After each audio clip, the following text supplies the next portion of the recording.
So here we have the Ford Fiesta ST line on a 21 plate. I'm going to start off by showing you inside the boot, and then we'll hop in and run through some controls from there. As you can see, we have plenty of boot space along with that 60/40 split folding rear seat, should you wish to increase this space even further. Okay, now that we're inside the car, we're going to start with the dials. On the left hand side we have the rev counter, and on the right hand side the speedometer. In the middle at the bottom we have the fuel gauge and coolant temperature gauges, and above that we have a trip computer which includes the total miles for this car. They are 1,803.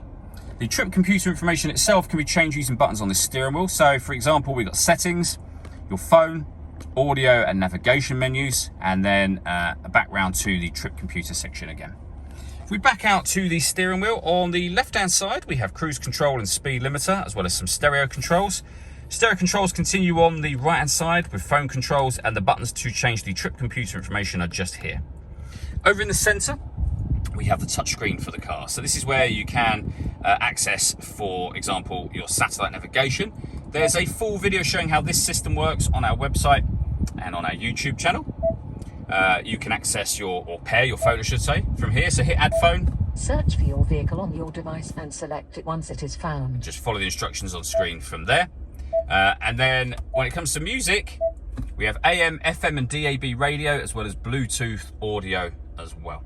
So plenty of ways to listen to your music in this car. We've also got two separate USB inputs. If you plug devices into those, they will appear up on here as further options for you.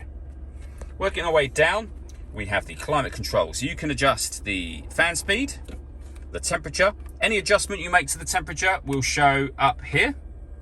When you're happy with those settings, this button turns your air conditioning off, back on again, or hit auto.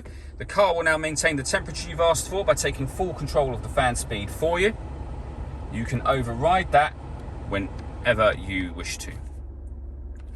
Below that, we have a 12-volt charging socket and one of the two USB inputs, a 6-speed manual gearbox, and then these buttons just here. So you can turn the stop and start off, you can turn the traction control off, and this button will change the driving setup of the car. So every push of that button will give you a different setting up here. So we have normal, sport and eco. All that leaves me to say is thank you for taking the time to watch this video. If you'd like to come and see the car in person and have a test drive, please feel free to call any of our MJA sites. We'd love to hear from you soon.